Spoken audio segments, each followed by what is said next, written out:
Hey folks, Shawn Plummer over at the Annuity Expert. Today I'm going to be answering the question, why do annuity illustrations show hypothetical returns? Well, if you buy a product like a fixed index annuity, variable annuity, RELA annuity, the interest rate is variable in terms of not a variable annuity, but you don't know how much interest you're going to earn each year, right? So you got to use previous history to give you an idea of what it could perform over the next 10, 15, 20, 30 years, right? So that's why when you look at an illustration, you see two pages, a guaranteed page and a non-guaranteed page. The guaranteed page, for fixed index annuities specifically, I look at the fixed index annuity guaranteed page as I call it the Great Depression 2.0 page. So I guess that would apply to the variable annuity and the RELA annuity.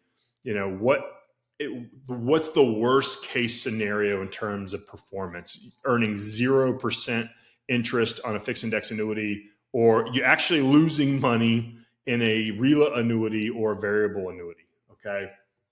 Here's some things that I've learned over the last 18 years of doing this in this annuity space is don't set your expectations as high as the illustration in a lot of ways. What I mean by that is, if you, at the Annuity Expert, we always recommend the keep it simple, stupid KISS method, okay? Which when you're choosing growth, stick with the true S&P 500, the true NASDAQ 100, the true Dow Jones Industrial Average. If you want to go commodities, you can do price of gold. There's a Dow Jones real estate if you want to do real estate.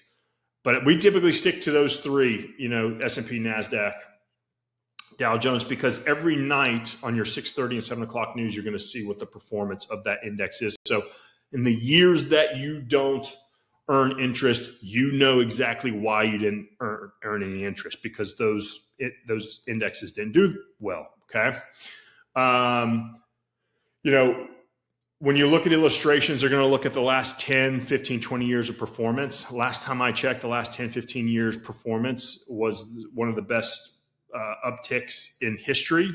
So if you think that you're going to duplicate that over the next 10, 15 years, you're going to set yourself up for disappointment, because I can't predict the future, but I think there's a very low likelihood that we're going to have the same or better scenario over the next 10, 15 years. So usually what I say is cut in half and use that as your baseline. So if the S&P, if the illustration is illustrating a 10% rate of return, plan for 5. This way you're not, over-promising and under-delivering. The other thing that I would recommend not to do is not choosing a index that you don't understand.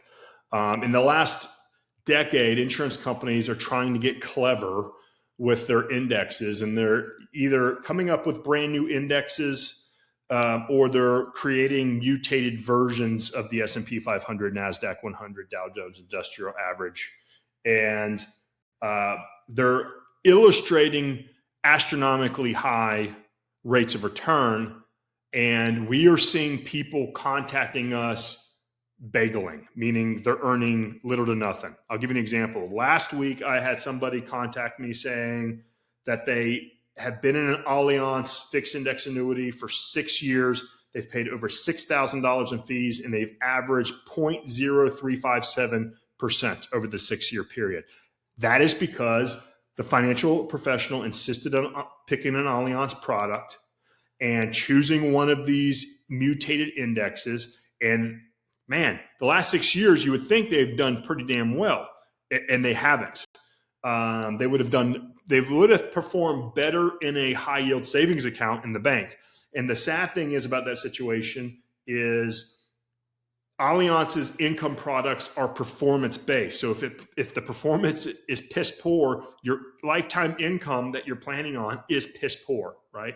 So keep it simple, stupid. S&P 500, NASDAQ 100, Dow Jones Industrial Average, whatever the illustration is showing you, you should. And I would only say that on if the illustration is showing like 9, 10, 11, 12+% rates of return, cut it in half, right? Sometimes you're going to get an illustration that's going to show you 4, 5, 6% rate of return. That's a healthy expectation. I would tell you should have the expectation over the next 10 years of a 4 to 8% rate of return. If you fall into 4 to 8% rate of return over the next 10 years, that's a healthy expectation. Anything above that, icing on the cake, okay? You don't buy annuities for all the upside in the world. You go be in the market for that, right? You're looking for principal protection. You are looking for an above than average rate of return. And you're looking for lifetime income. That's why you buy these annuities. So, got any questions about that? Or if you want someone to shoot you straight and set that expectation for you in picking out the appropriate product for your very hyper-specific scenario, contact us at the Annuity Expert. We've got the largest selection of annuity products in the United States with 18 years of experience with annuity contracts. And it's no cost to you, no obligation. The insurance company pays us a commission. Yes, we make a commission, but we get to, in exchange, provide the service to you at no cost. You got any questions? Also leave a comment below. I'll answer it over the next couple of days, and we'll catch you on the next video. See ya.